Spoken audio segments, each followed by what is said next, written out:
આણંદ એસબીઆઈના જીટોડિયા બ્રાન્ચમાં હું અત્યારે ઊભો છું.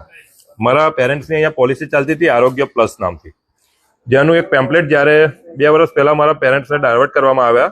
એમની 17 વર્ષથી એક પોલિસી ચાલતી હતી. એ પોલિસીમાંથી એમને ડાયવર્ટ કરીને એસબીઆઈ જનરલની આ પોલિસી બેંકમાં જે તે વખતે જે મેનેજર હતા એમના કહેવાથી 10,502 રૂપિયાના પ્રીમિયમમાં આ પોલિસી આપવામાં આવી હતી. બરોબર છે. અને એમાં લખેલું છે કે લાઈફ લોંગ રિન્યુઅલ ગેરંટી લખેલું છે. બરોબર. અને એની સાથે જે છે નેટવર્ક કેટલું છે એમનું કેશલેસનું, અને તે તમામ સાથેનું આ જે પેમ્પલેટ છે તે પેમ્પલેટ બતાવીને એમને ડાયવર્ટ કરવામાં આવ્યા. 17 વર્ષ જૂની પોલિસી એમની એક પ્રાઇવેટ જે છે મેડિક્લેમ કંપનીમાં ચાલતી હતી, તેમાંથી એમને ટ્રાન્સફર કરીને એસબીઆઈના વિશ્વાસ સાથે અહીંયા જોડવામાં આવ્યા. અને હવે મારા ફાધરને આજે 65 વર્ષની ઉંમર છે અને અત્યારે અચાનક જ જયારે તે રિન્યુઅલ માટે પ્રીમિયમ ભરવા માટે બેંકમાં આવ્યા હતા 1 મહિના પહેલા, ત્યારે એવું કહેવામાં આવ્યું કે આ પોલિસી બંધ થઈ ગઈ છે અને એ પોલિસીને હવે કન્વર્ટ કરી દેવામાં આવી છે બીજી એક પોલિસી સાથે, જેનું પ્રીમિયમ હવે એમને 510% વધારા સાથે એટલે 51,000 રૂપિયા પ્રીમિયમમાં માઇગ્રેટ કરવામાં આવશે.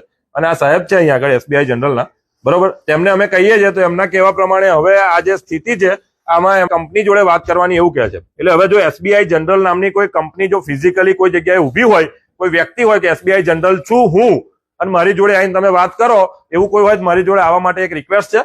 અને આ દરેક ક્લાયન્ટ જે એસબીઆઈ જનરલના છે એમને હું કહેવા માંગુ છું કે આ કંપની ક્યારેય પણ એમની પોલિસીમાં ચેન્જીસ કરી નાના નાના ક્લોઝ લખીને તમારી સહી લઈને કન્સર્ન લઈ અને તમને આ રીતના હદ વચ્ચે છોડી દેશે એવો મારો જાત અનુભવ મારા પેરેન્ટ્સની પોલિસીમાં મને થયો છે.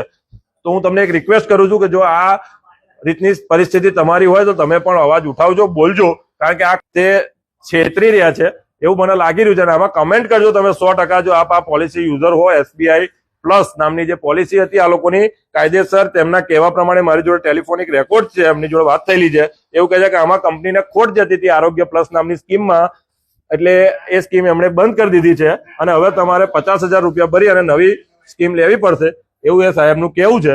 બરોબર. આજે મારા ફાધર ને મધર જે છે અહીંયા 65 વર્ષની ઉંમરે હેરાન થઈ રહ્યા છે અને જો કંઈક એમની તબિયત બગડે છે તો એ તમામ જવાબદારી આ એસબીઆઈ જનરલનો સ્ટાફ, એસબીઆઈ જનરલ કંપની અને એમની રહેશે. અને જે પ્રમાણેની આ સમગ્ર પરિસ્થિતિ થઈ છે તમે પણ એક કમેન્ટ કરજો અમને અને જણાવજો તમારી જોડે જો આવું બન્યું હોય તો આપણે આ બાબતને ચોખ્ખી આ કંપનીને હવે ખુલ્લી પાડવાની થઈ જાય છે. નમસ્તે.